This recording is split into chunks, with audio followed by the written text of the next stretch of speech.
Olá, tudo bem com você? Eu sou a Priscila Benck, sou arquiteta especialista em projetos corporativos e também sou consultora internacional de qualidade em escritórios. Mas antes de tudo, gente, eu sou completamente apaixonada por esse universo corporativo e também por pessoas. É por isso que, além da minha formação na área da arquitetura e do design, eu também me especializei na área de neurociências e comportamento humano para, junto, conseguir compreender como que as pessoas respondem a esses ambientes que a gente projeta. E a partir dessa ligação entre os ambientes de trabalho e as pessoas, eu pude realmente entender a nossa real responsabilidade em projetar ambientes que não só cumpram normas de saúde e segurança do trabalho, que obviamente precisam ser cumpridas, mas que também promovam saúde para essas pessoas, que também inspirem essas pessoas a viverem melhor e a trabalharem melhor. Eu acredito definitivamente que depois deste período de pandemia que a gente enfrentou, a gente precisa enxergar os ambientes de forma mais multidisciplinar. O que é ambiente de trabalho? Seja um coworking, seja um escritório, seja um próprio home office. A gente precisa sim trazer outros conhecimentos para compreender melhor de que forma que as pessoas estão reagindo a esses estímulos externos desses ambientes e daí sim a gente conseguir criar espaços de trabalho mais humanos, mais inspiradores, mais saudáveis para essas pessoas. Então, dessa vez, em conjunto com a Marelli, a gente decidiu criar uma sequência de conteúdos para qualquer pessoa que tem algum vínculo com o ambiente corporativo, seja você arquiteto e designer que projeta então para empresas, ou fornecedor, ou liderança, ou profissional que atua dentro das organizações, enfim, qualquer pessoa que tenha algum vínculo com esses ambientes de trabalho, para que juntos a gente possa criar um grande movimento por ambientes mais humanos, onde as pessoas realmente possam se sentir melhor e produzir melhor também. E para criar esses conteúdos, a gente gosta de beber da fonte de várias áreas, de vários pesquisadores diferentes. Então é por isso que a gente vai trazer para essa série de conteúdos as teorias relacionadas à felicidade e bem-estar desenvolvidas por Martin Seligman, que é um dos grandes idealizadores da psicologia positiva. Você já ouviu falar? Na verdade, Martin Seligman acredita que se a gente começar a desenvolver as nossas próprias forças, aquilo que a gente já tem de melhor, a gente tende a se sentir melhor ao longo da vida. Inicialmente, esse psicólogo desenvolveu a teoria da felicidade autêntica, onde basicamente a gente avaliava o nosso nível de satisfação com a vida, mas depois ele desenvolveu a teoria do bem-estar, também conhecida como teoria PERMA, onde ele aponta 5 principais pilares que a gente deve desenvolver ao longo da vida para que a gente se sinta melhor então. Esses 5 pilares compõem a palavra PERMA. O P significa Positive Emotions, emoções positivas. O E significa Engagement, engajamento. O R significa Relationships, relacionamentos. O M significa Meaning, como significado ou como sentido. E o A, a gente está falando de Accomplishment, que são as nossas realizações ao longo da vida. Segundo Seligman, se a gente conseguir desenvolver com profundidade cada um desses pilares, a gente finalmente vai conseguir florescer. Este é o termo que ele aponta para aqueles adultos que são mentalmente saudáveis, têm ausência de doenças e estão prosperando com saúde. Mas, gente, não tá faltando alguma coisa aí entre esses 5 pilares para a gente realmente se sentir bem? Essa foi uma provocação de uma própria aluna do Martin Seligman, da Universidade da Pensilvânia, que provocou e perguntou: puxa, será que não tá faltando uma vitalidade, a saúde física aí no meio? Então foi por isso que ela propôs incluir junto na teoria PERMA a letra V, se tornando teoria PERMA-V, V de vitalidade, e daí sim conectar a parte da saúde física também. Inclusive, se a gente avaliar outras teorias, a teoria das necessidades humanas, por exemplo, de Abraham Maslow, a gente vai ver que a base da pirâmide, segundo Maslow, é a questão das nossas necessidades fisiológicas, é a questão da nossa saúde física. Então, somente quando a gente tiver isso cumprido, a gente consegue alcançar outros níveis de hierarquia dia das necessidades da nossa vida. Então, gente, baseado em todo este conteúdo, na teoria de Martin Seligman, mas também em outros autores, que a gente elaborou aqui 6 episódios para a gente poder se aprofundar em cada um desses pilares da teoria PERMA e conectar cada um deles com os espaços físicos de trabalho, para ver de que forma que a gente, ao criar esses ambientes onde as pessoas estão trabalhando, como que a gente pode auxiliá-las também a desenvolver o bem-estar na sua vida. Então, nos episódios anteriores, a gente já abordou 3 desses pilares, a parte das emoções positivas, né, que foi o P, o E, que foi a parte do engajamento, e o R, que foi a parte dos relacionamentos. Agora a gente vai entrar num pilar bastante importante, que é o M, o meaning. A gente fala de significado ou de sentido para a nossa vida. Lembrando que cada episódio é dividido em 3 partes, então essa primeira parte que é que você está assistindo, onde eu faço essa rápida introdução, essa contextualização, e daí depois a gente entra numa segunda parte, onde a gente mergulha com profundidade do pilar em questão, e daí depois no final uma terceira parte onde eu quero passar para vocês algumas ideias muito práticas que você possa já vivenciar no seu próprio dia a dia os benefícios do desenvolvimento de cada um destes pilares. Então, se faz sentido para você, vem com a gente. Então vamos lá, vamos nos aprofundar no pilar M de meaning, de significado, de sentido. E eu preciso começar com uma pergunta. Tá fazendo sentido para você tudo que estamos vendo até agora? Qual o real significado deste assunto para você, para sua vida? Para mim, um dos principais autores que me fez refletir sobre o sentido da vida foi Viktor Frankl. Viktor Frankl, para quem não conhece, foi um médico psiquiatra nascido em Viena e que acabou passando 4 anos da sua vida dentro de campos de concentração nazista. No meio daquele ambiente de tanto sofrimento, de tanta dor que ele sobreviveu, ele viu seus familiares morrerem, seus amigos morrerem.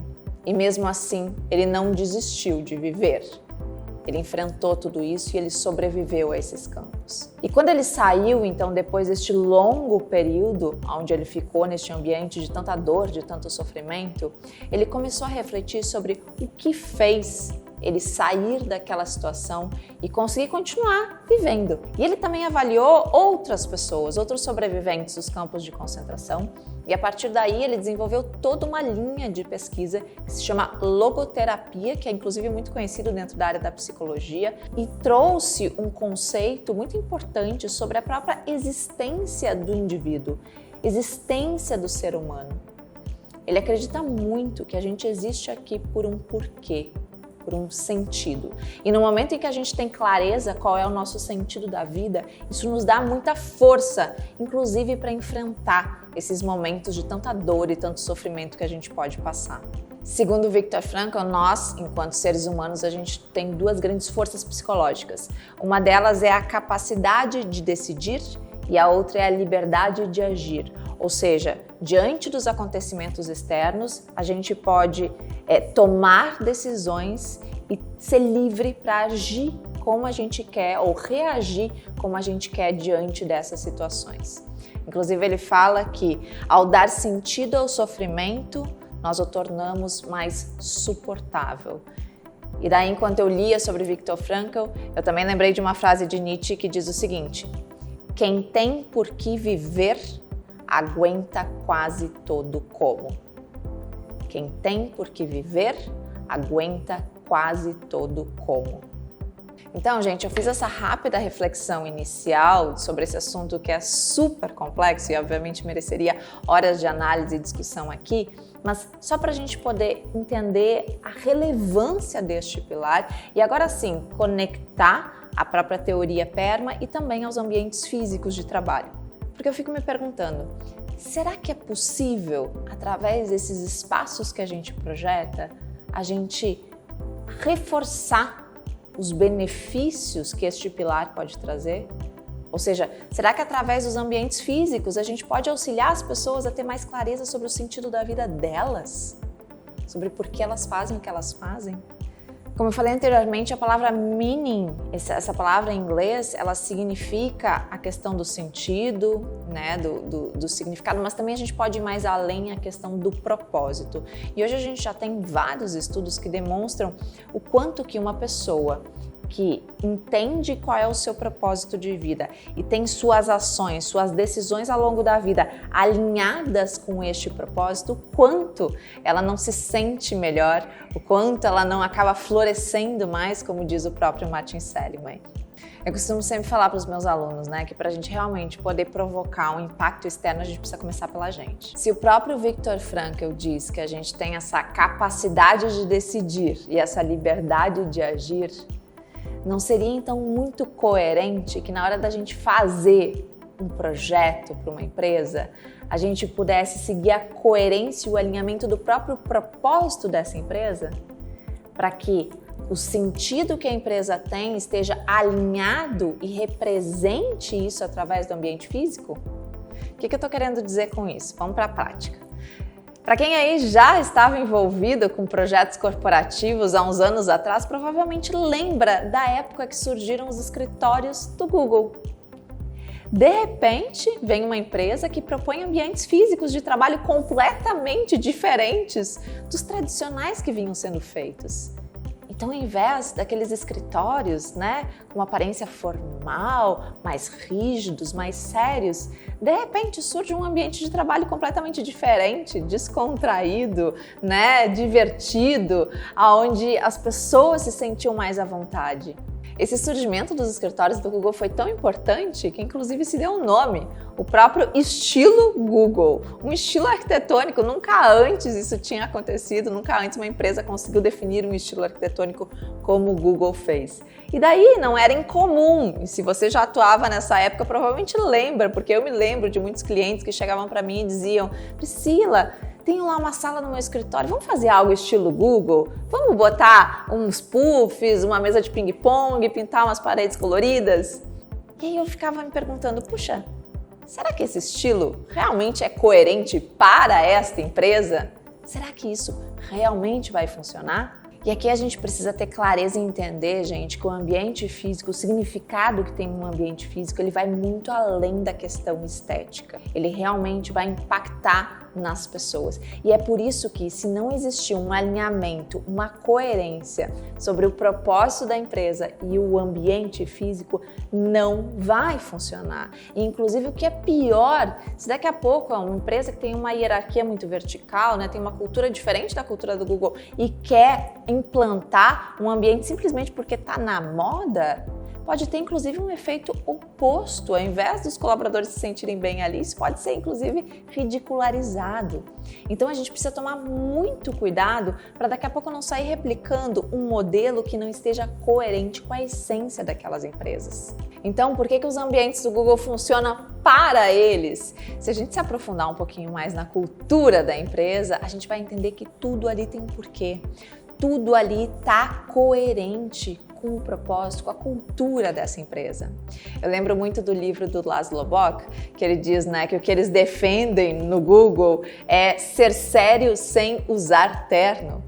Uma empresa que tem uma postura como essa, que entende que não é o uniforme que vai definir se a pessoa é profissional ou não, também pode afirmar muito claramente que não é um ambiente de trabalho que tenha escorregador ou puff que vai definir se um colaborador é produtivo ou não.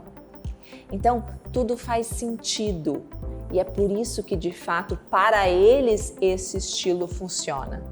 Concluindo então, a gente não pode definir um layout, uma ambientação, uma decoração, um estilo de projeto para uma empresa que não esteja alinhado com a sua própria cultura. Na verdade, eu costumo dizer para os meus alunos que a gente precisa se basear em 3 pilares e analisar muito bem cada um deles antes de sair aí desenhando o projeto de uma empresa.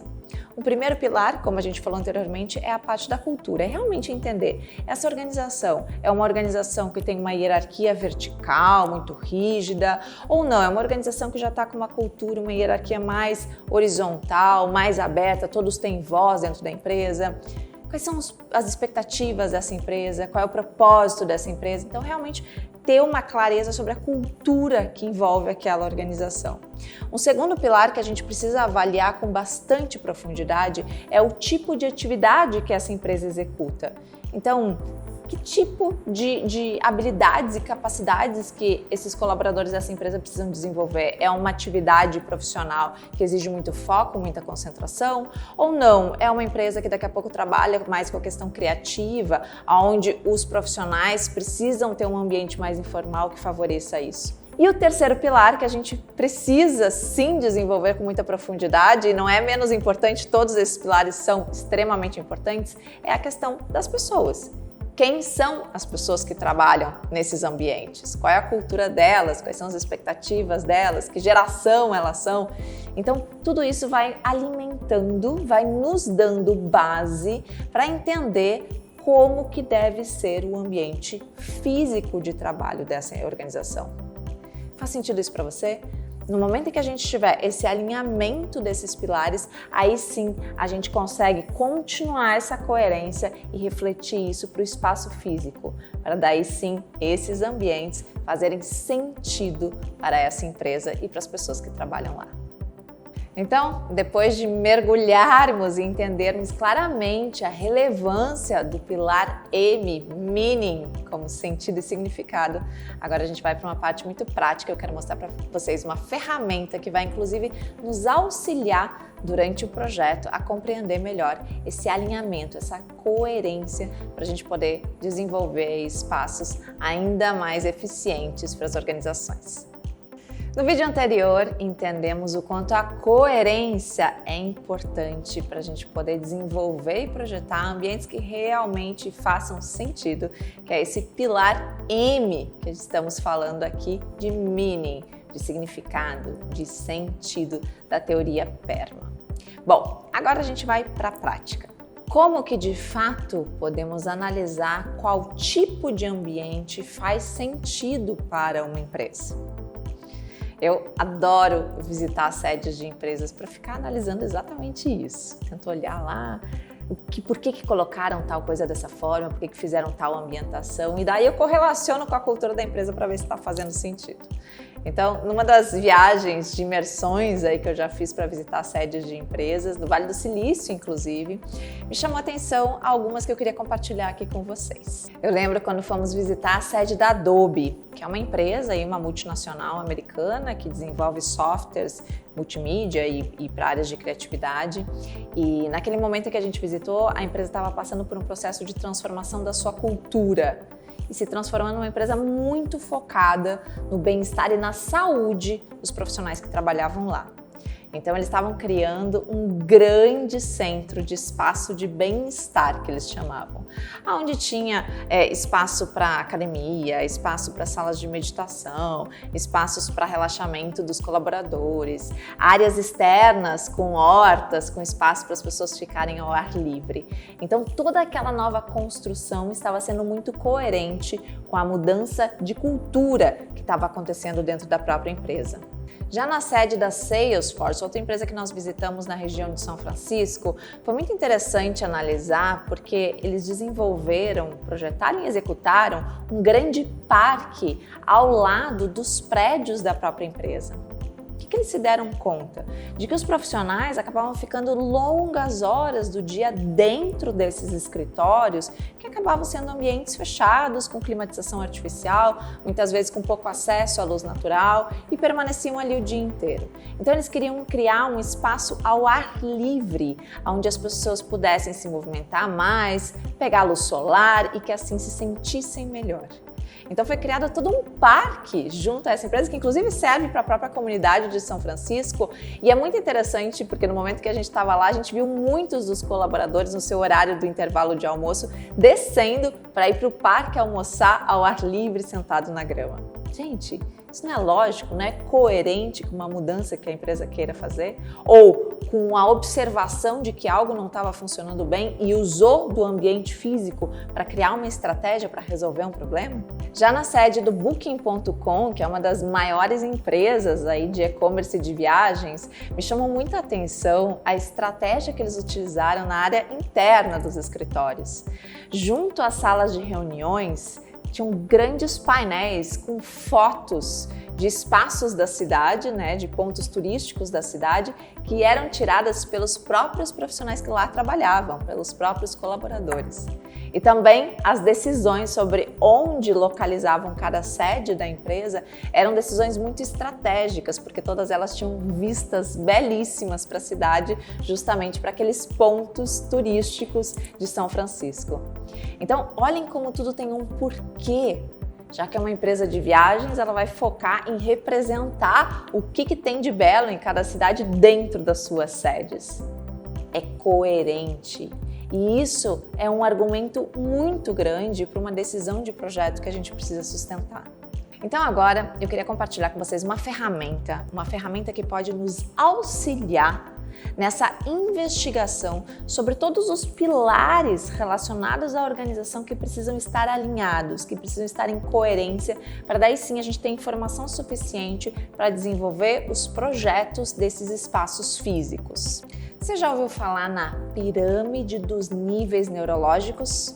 Esse conceito foi inicialmente desenvolvido por Gregory Bateson e depois foi adaptado por Robert Iltz, que é um dos grandes nomes aí da programação neurolinguística. Essa ferramenta, que é representada através de uma pirâmide, pressupõe que a gente está vivendo e agindo o tempo todo baseado em 6 níveis neurológicos, que estão ali, sempre se relacionando. Então, no momento em que a gente toma alguma atitude, alguma decisão desalinhada, ou seja, incoerente com os demais níveis, a gente acaba desordenando esta pirâmide.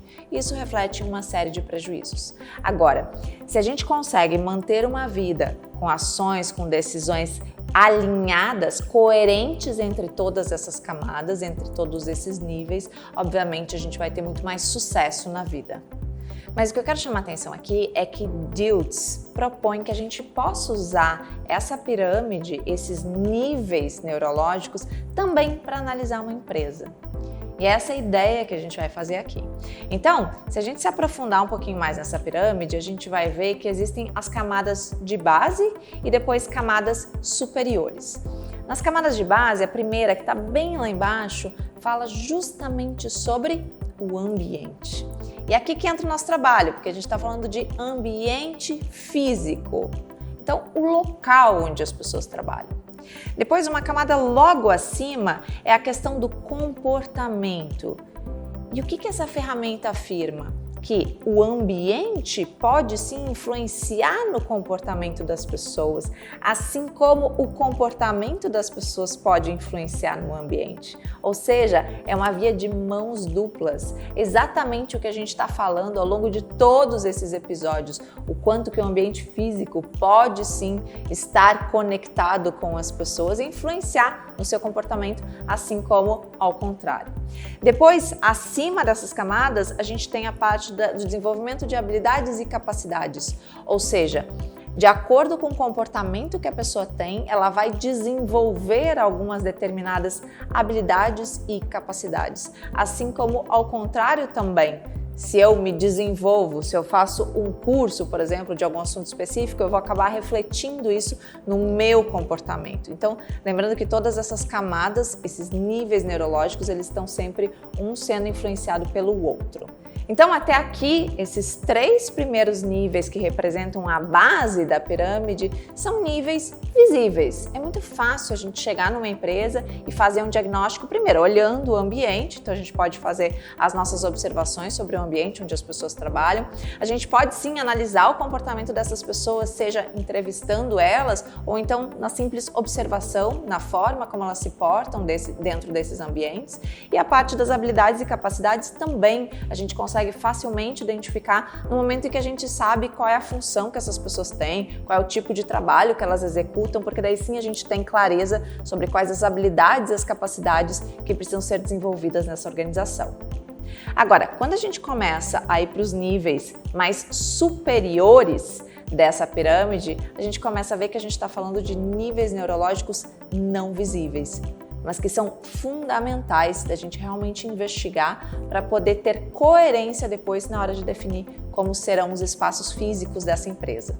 Então, os últimos 3 níveis da pirâmide se referem à questão das crenças e valores, seja das pessoas como da própria organização, sobre a identidade, que empresa é essa, quem são essas pessoas, assim como daí a grande ponta da pirâmide, que é a questão da missão. Qual é a missão? Qual é o propósito dessa empresa? Qual é o legado que essa empresa está deixando? Então, se a gente for fazer essa pirâmide relacionada, por exemplo, à empresa Adobe, que eu falei anteriormente, e a gente sabe que ela está num processo de mudança de uma cultura, então lá do topo da pirâmide, você está se reavaliando qual é a missão, qual é o propósito dessa empresa, obviamente que todas as camadas precisam estar alinhadas e conectadas com isso, porque senão não vai funcionar. Se a empresa decide ter uma nova cultura focada no bem-estar, na saúde das pessoas que lá trabalham, obviamente isso tem que refletir na identidade dela. Obviamente isso tem que se tornar crenças e valores alinhados com esta grande missão. E daí sim, a partir disso a gente começa a olhar para a base da pirâmide, onde a gente vai ver influências nas habilidades que precisam ser desenvolvidas, no comportamento das pessoas e, por fim, em como deve ser o ambiente físico desta organização. Faz sentido isso para você? Eu gosto muito de aplicar essa ferramenta antes mesmo de começar a desenhar, fazer um projeto da sede de uma empresa. E daí a minha proposta aqui é dividir com vocês um breve questionário para a gente poder compreender cada um destes níveis neurológicos, seja para a sua empresa, você que é talvez uma liderança aí de uma organização, ou então para você que é arquiteto e designer e que vai começar a desenvolver o projeto para uma empresa, para poder servir como base para a sua investigação, para o seu diagnóstico. Essas perguntas foram propostas por Pedro Ivo Moraes no livro Empresas Espiritualizadas, no qual ele também aborda o assunto da ferramenta e propõe, então, essa reflexão desses níveis baseado em um breve questionário que eu vou dividir aqui com vocês. Então vamos lá, peguem um papel e caneta para você tomar nota e depois conseguir levar isso de fato para a prática. Primeira pergunta: como é o ambiente físico dessa empresa? Então a gente está entrando aqui naquele pilar do ambiente. E daí vale entrar em detalhes. Como que é esse ambiente? Ele é confortável?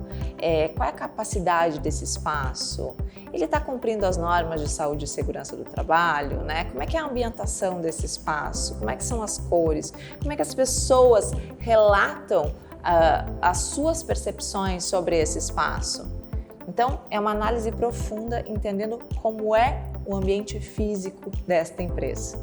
Segunda pergunta: o que as pessoas fazem neste ambiente? Ou o que você faz neste ambiente? Então, aqui a gente realmente analisa a parte do comportamento. Então, é observar quais são as atitudes das pessoas, como elas se comportam nesses espaços, qual é o comportamento das lideranças, o que as pessoas relatam sobre os comportamentos umas das outras. Então é realmente fazer uma avaliação mais embaixo de como está o comportamento dessas pessoas. A terceira pergunta é a seguinte: quais as habilidades e as capacidades que são desenvolvidas pelas pessoas? E daí aqui também entra uma análise mais profunda. Qual é a função que essas pessoas têm? Qual é o tipo de atividade que elas precisam executar? Para daí sim a gente entender quais são as habilidades que são necessárias para isso. Então, se é uma empresa que exige, como a gente falou anteriormente, talvez um trabalho financeiro, com números, onde as pessoas precisam ficar concentradas, elas precisam desenvolver a habilidade do foco e da concentração.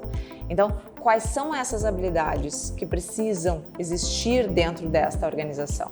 A quarta pergunta, essa sim mais profunda aqui, porque tem a ver com as questões de crenças e valores. Mas é importante a gente entender quais são os valores dessas pessoas, quais são as crenças delas. Ou para você, por que você faz o que você faz? Quais são as suas crenças, quais são os seus valores? Então, aqui a gente precisa começar a entrar, e obviamente que isso a gente faz a partir de conversas com lideranças para entender então quais são as crenças e os valores da própria empresa, ou então com as próprias pessoas para entender o quanto que elas têm clareza sobre o porquê elas fazem o que elas fazem. A quinta pergunta é a seguinte: quem é a empresa? Ou quem é você dentro da empresa? E aqui a gente começa a ter uma real clareza sobre a identidade desta organização. E a quinta pergunta: a que ponto o que está sendo proposto pela empresa afeta o sistema ao redor? Porque quando a gente fala de missão, a gente também está falando de legado. Então, como que a atividade que essa empresa executa também está impactando todos ao redor dela e tudo ao redor dela. Então vejam que, principalmente essas 3 últimas perguntas, são perguntas muito profundas, que muitas vezes a gente vai conseguir essas respostas junto a essas lideranças, né? Junto a essas pessoas, então, que estão diretamente relacionadas à questão da organização da própria empresa. Então, minha sugestão para que você possa levar para a prática e ter mais segurança na hora de tomar decisões de projeto que estejam sim alinhadas, né, com todos esses níveis neurológicos, experimente levar este questionário para o seu processo de briefing. Então, seja através, como a gente falou anteriormente, de conversas, né, junto às lideranças, ou seja através de observação do espaço, observação das pessoas, conversas com os próprios colaboradores, que daí a gente vai ter mais clareza sobre principalmente os níveis mais da base dessa pirâmide. Faz sentido isso para você? Topa experimentar? Faça isso, porque só assim, no momento em que a gente começar a realmente investigar com profundidade todos esses níveis, todas as características dessas empresas que a gente está projetando, aí sim a gente vai conseguir desenvolver espaços físicos que façam mais sentido e cumpram então este pilar M da teoria PERMA. Espero que você tenha gostado, te espero no próximo vídeo.